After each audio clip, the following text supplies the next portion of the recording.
Welcome to Let's Talk About It with Advocates Protecting Children. I'm Maria Keffler. I'm Erin Brewer. And I'm May Lyle. And we are going to talk today, May, a little bit about the Genesis Clinic, which was shut down in Texas, but specifically about your experience with one of the therapists that was quoted in a story about the closing of that clinic. Do you want to tell us a little bit about your story? Our adult child sought out the counseling of Renee Baker from the Let's Get Better Together clinic in Dallas, who was quoted recently in a Dallas Morning News article about the recent closure of the Genesis Clinic at the Children's Hospital in Dallas. And when we went to see this therapist as a family, Renee Baker immediately called me out as being angry, hostile, anti-trans, transphobic, and did absolutely nothing to ease the tension between the three of us in this counseling session. And so now, this therapist is quoted in this article as saying these children do need affirmation, and that's the only way to go.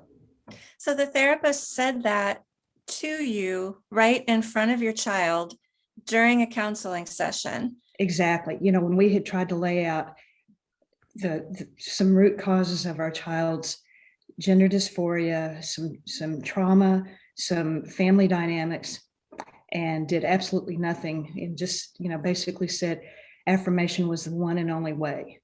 So basically we had to get over it. And May, that just breaks my heart. As someone who suffered from gender dysphoria as a child, I can't even imagine what would have happened to me if my therapist had responded the way the therapist you went to did. And really, to me, it's like a therapist affirming an anorexic who wants to get liposuction and gastric bypass. It's encouraging self-harming behaviors. And your child did go on to self-harm.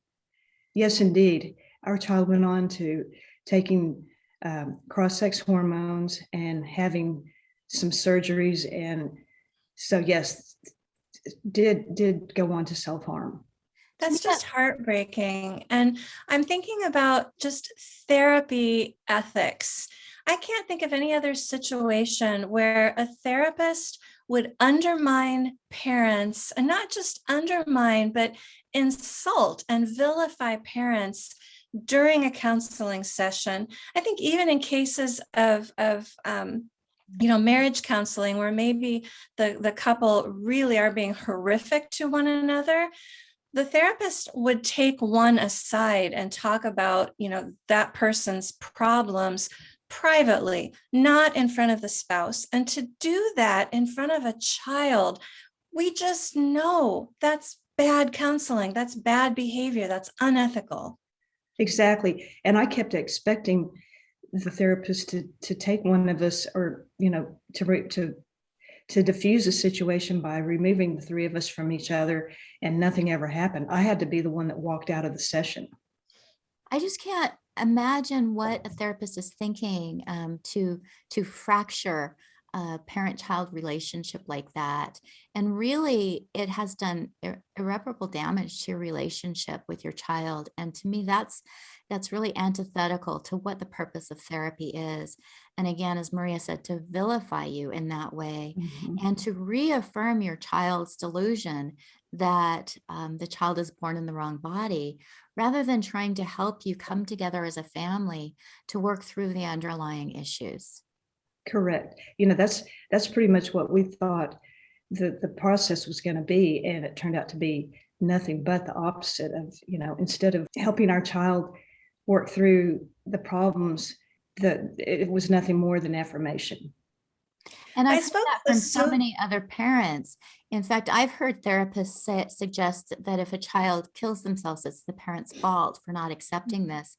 And again, as a parent, May, did you see any indication of gender dysphoria in your child as the child was growing up? Absolutely none. There was absolutely none. And that, it's like so many other parents that keep saying, our child has rewritten their history. That's exactly what has happened. Well, I spoke with a social worker not long ago who expressed that the goal of therapy and the goal of social work has always been preservation of the family, that you try as hard as you can to protect the parent-child relationship.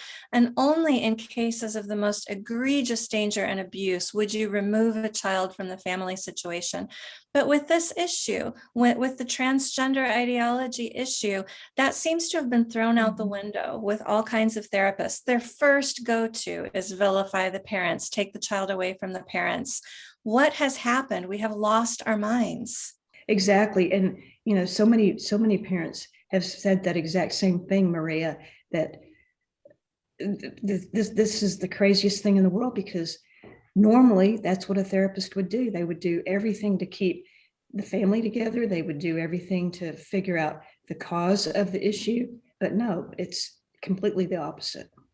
And I guess the good news is that the Genesis Clinic and other clinics in Texas are starting to realize that they need to go undercover to push these interventions. So it's going to be less visible, but I suspect that they will still be doing it. One of the issues for so many parents is therapy bans. And so even if a parent like you wants to go and find a therapist who will try to look for those underlying causes of the gender dysphoria, in a lot of states now that's illegal. And so parents are left without access to good therapy. And that's just unconscionable. It's hard for me to understand how we've gotten to this point, but it's clearly the result of these doctors being indoctrinated into this very harmful ideology. Exactly. And until somebody steps up and has the courage to speak out against it, this is going to continue. I suspect at some point there will be lawsuits. I know that New York initially passed a therapy ban, and it was ruled on against, I think, the New York Constitution because it was controlling the speech of therapists. I've talked to other legal experts who believe that these therapy bans are not legal, simply because the state should not be regulating the speech of therapists. But until then, there are going to be so many families damaged like yours. So how is your relationship with your child now after having undergone therapy like that? We're pretty much estranged from each other. And, it's been several years since we've seen each other face to face. And until our child realizes our child needs some pretty extensive help, we're at an impasse. So it's just like so many other families that I've heard from that, they can't move forward until their child works through the issues. And where is the child going to get help working through those issues when they're surrounded by people who are affirming this delusional thinking and this idea that they were born in the wrong body, telling this child that there's something so wrong with the child that the only way for the child to move forward is to create a new persona? That just is absolutely heartbreaking. It is. It's so heartbreaking. And that's the most painful thing about this whole thing is there's nothing that the parents can do until the child, especially being an adult child, until the child acknowledges that they do indeed need some extensive appropriate therapy. And I think about the analogy to the anorexic, and this is even more profound because an anorexic can get appropriate therapy and get better. And when they're better, they can, somewhat return to who they were before the anorexia took over. A child like yours has been permanently damaged with the cross-sex hormones and the surgeries. The child can never go back, can never fully recover who they were, can never really become, the self that they were prior to this ideology taking over. Exactly. So, about the only thing we can do is hope and pray that someday our child will acknowledge it and get the appropriate help.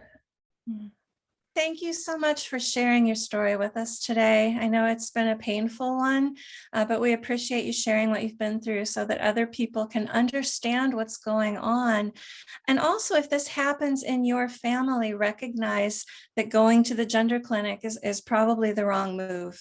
We need to keep advocating for legislation against therapy bans, for legislation that will protect children and families. We appreciate you tuning in today, and we appreciate all that you're doing to help protect children and families.